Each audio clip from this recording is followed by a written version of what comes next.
kira-kira giliran kita beli mobil, cicilan mobil berapa duit Pak? Nggak tahu Pak, kita juga kagak kredit mobil ya, salah gitu. Kredit mobil itu paling murah-murah berapa Pak? 3 jutaan ya? 3 juta itu paling murah. Sebulan buat urusan dunia gitu ya. Bisa nggak itu mobil kita Dok? Mobil bisa nggak lewatin jembatan Sirat nanti Pak?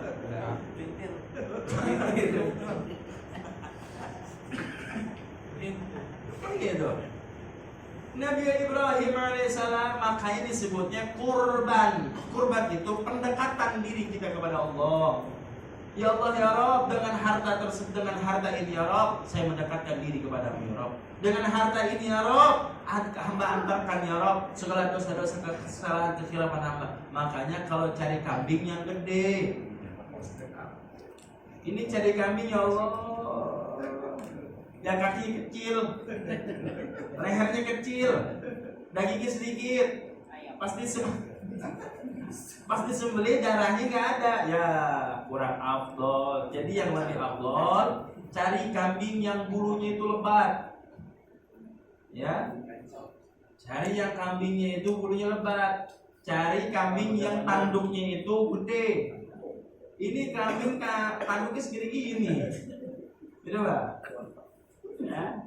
Jadi kita mau beli hewan kurban ini kita perlu pilih-pilih nih Pak, sesuai dengan syariatnya kan gitu.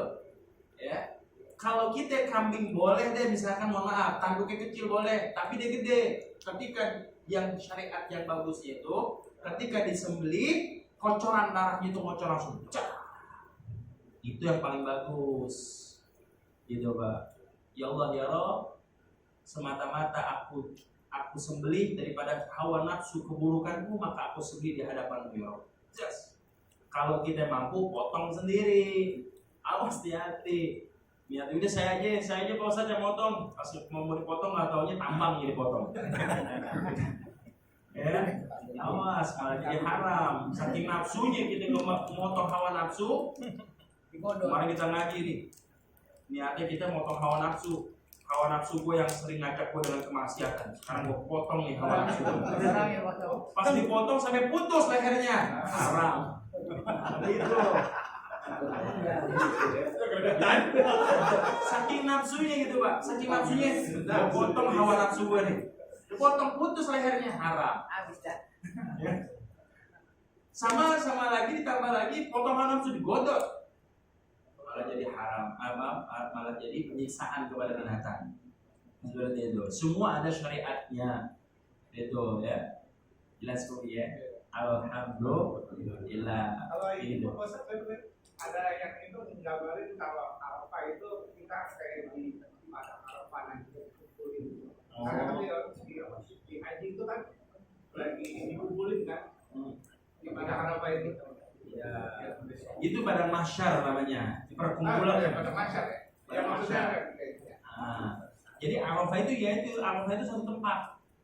Ya mudah-mudahan nanti bisa ziarah ke Masjidil Haram, bisa melihat Arafah itu kayak gimana Pak ya. Kalau waktu zaman Arafah, kalau waktu umroh itu melihat Arafah itu tanah kosong Pak, tanah kosong. Jadi apa ya? Ya tanah kosong aja deh. Padang kayak padang pasir kosong. Tapi kalau misalkan udah masuk di bulan Dzulhijjah, itu Arafah itu udah dipasangin tenda semuanya Pak. Penuh tenda semua, tempat penginapan, gitu. Jadi kalau Arafah yang kita namakan, yang dinamakan Arafah itu adalah satu tempat, satu wilayah. Jadi kosong, gede banget tempatnya dan luas dah, kayak gitu Arafah. Jadi kalau yang diperkumpulkannya manusia di seluruh alam dunia nanti itu disebutnya mahsyar, gitu, pada mahsyar. Baik, Ahsan, masih ada lagi Pak? Ya. Kemarin kan sempat saya tiba-tiba kan muncul tuh Bentar, bisa muncul tentang masalah gaji. Terus kan di situ kan ada yang modern tuh yang kalau misalnya taruh kan bisa menggunakan ada listrik apa dulu. Cuma kan di sini kan nggak ada. Itu diperbolehkan oleh pakai sepeda listrik. Kemana modal sepeda listrik misalnya? Ada. kan sekarang memang ada Maksudnya dari sini ke sana atau dari sini ke sana? Itu gimana, boleh apa enggak? Kalau misalkan tidak mampu, Pak, tidak mampu, kita pakai motor aja sih, silakan gitu. Kalau kita mampu, kita mau pakai motor ke sana gitu. Kalau kita bisa mau pakai mobil, pakai mobil kita ke sana gitu. Jadi dengan apapun caranya ya untuk kita beribadah di tanah haram, di tanah suci itu, maka dengan cara apapun itu silahkan. Yang penting dengan cara yang diridhoi oleh Allah Subhanahu wa taala. Karena banyak hikayat-hikayat nih, Pak. Ya, apalagi yang kita kenal mungkin dari jamaah sekali ini ada yang tahu kenal dengan makamnya daripada Syekh Abdul Muhyi Pamijahan. Ya, ada yang pernah dengar Pak pemakaman Syekh Abdul Muhyi Pamijahan di Tasik? Di Tasik, ya, itu di dalam di tempat pemakaman itu ada yang namanya gunung. Di gunung itu ada namanya Gua Safarwadi namanya.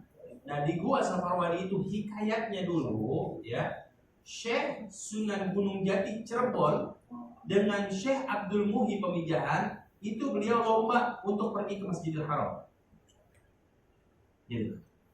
Itu kalau kita menceritakan ya, makanya ketika kita mendengar kisah-kisah tentang wali-walinya Allah, jangan kita terlalu analogika.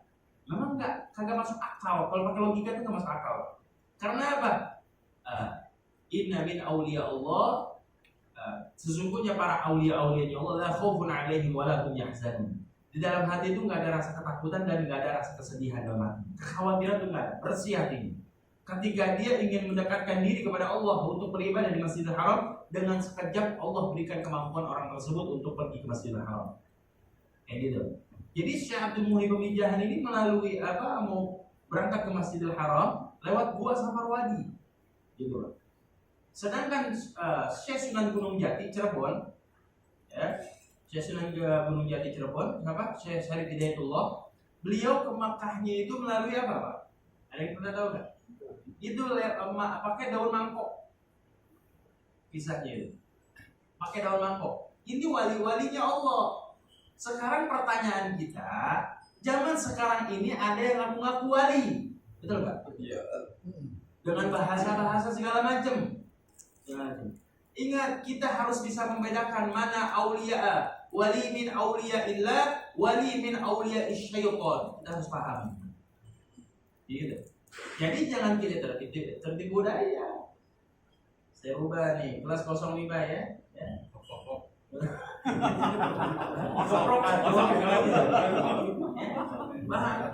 Jadi ciri wali min auliyaillah, ada seorang wali, dia adalah wali-walinya Allah, wali-wali kekasih pilihannya Allah. Siapa? Yang mana ketaatan ketakwaannya dia benar-benar khusyuk kepada Allah Subhanahu wa taala. Ibadahnya rajin, istiqomah, ya, sholatnya rajin, Qur'annya rajin, zikirnya rajin, bahkan puasa sunat rajin. Itu bisa jadi wali min auliyaillah. Ada wali min auliyai syaitan, kata Imam Ghazali. Siapa wali min auliyai syaitan? Dia ada wali benar, bisa jalan di tembok benar, bisa ngomong dengan binatang benar, bisa ngomong dengan binatang, bahasa binatang. Ya, hanya bahasanya dia doang yang paham betul, hanya bahasanya doang yang paham. Cuma lihat ibadahnya seperti apa. Bisa jadi dia wali min auliyai syaitan. Bisa jadi itu wali-walinya setan, bukan wali-walinya Allah. Makanya kita perlu pahamin sekarang ini. Banyak nih Pak, orang-orang keblinger banyak nih sekarang nih. Ya, jangan sampai kita ini kesalahan gitu. Wah, ini wali-wali nggak tahu bukan wali Allah. Wali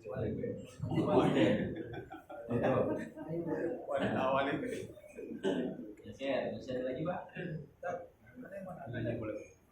Mana lagi ya? Saya dengar katanya emang benar kan kalau seumpama di malam takbiran kita nggak boleh menggauli istri. Udah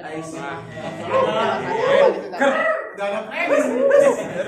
Baru 3 hari ya. Tarik. Premis sekali aja nggak ada. Rahasianya puasa. Puasa dulu, Bang. Ya gimana? Ya kalau malam takbiran emang nggak boleh menggauli istri. Ya, Alasannya apa gitu? ya, baik. Jadi dimakruhkan hukumnya, bukan haram Pak, bukan. Oh, saya udah dihalal. Makruh hukumnya. Udah haram aja.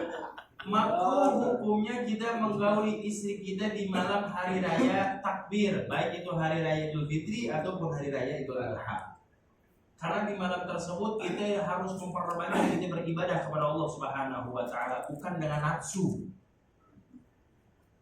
Ibadah. Hubungan kita sama istri kita ibadah apa? Ibadah. Tapi lebih besar hawa nafsu kita.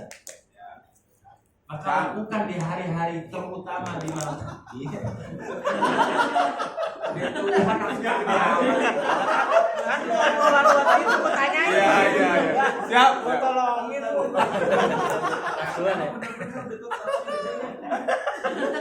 Makasih tak pertanyaannya. Jangan punya makro jangan. Sebenarnya kalau bapak kayak gitu banyak Pak.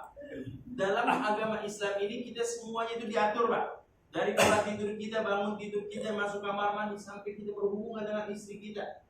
Ya sampai kita memberikan kasih sayang, penghormatan kita untuk istri kita itu diajar dalam Islam.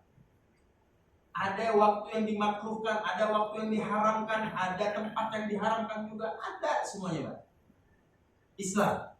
Cuman bukan di sini bagian yang nanti kita bahas. Itu banyak tuh Pak. Itu buat Di sana kita season berikutnya season dulu. Kita tanya lagi, jangan udah. Nah, tanya lagi besok. Mau nanya, yang tadi saya bilang itu kan hewan dikurban itu jadi kendaraannya tuh. Ya.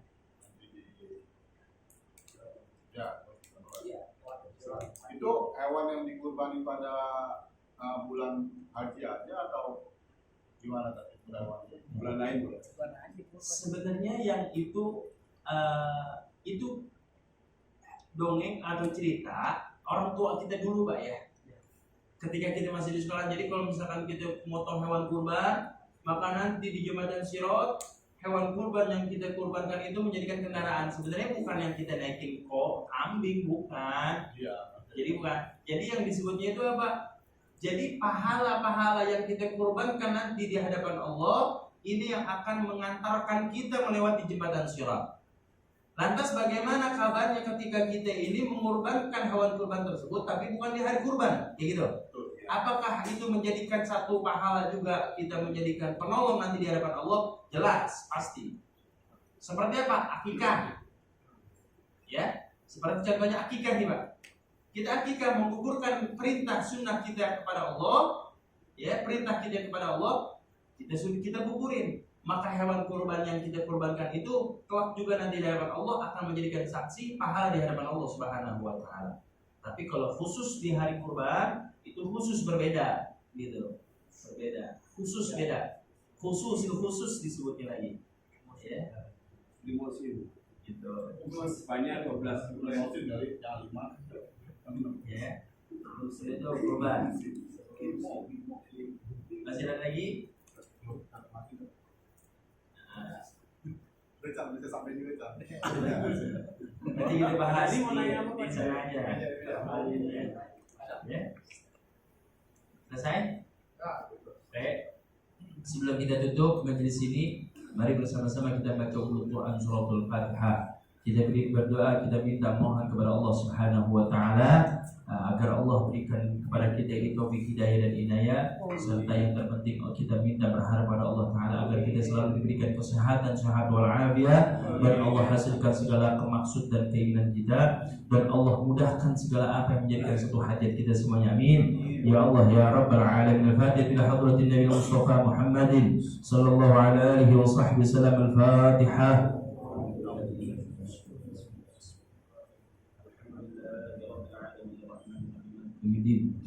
إياك نعبد وإياك نستعين اهدنا الصراط المستقيم صراط الذين أنعمت عليهم غير المغضوب عليهم ولا الضالين رب اغفر لنا ولوالدينا آمين يا رب العالمين. الحمد لله رب العالمين حمدا يوافي نعمه ويكافي مزيدا. يا ربنا بالحمد كما ينبغي لجلال وجهك الكريم وعظيم سلطانه. اللهم صل على سيدنا محمد وعلى ال سيدنا محمد في الاولين وصل وسلم على سيدنا محمد في الاخرين وصل وسلم على سيدنا محمد في كل وقت وحين وصل وسلم على سيدنا محمد حتى ترث الأرض ومن عليها وأنت خير الوارثين.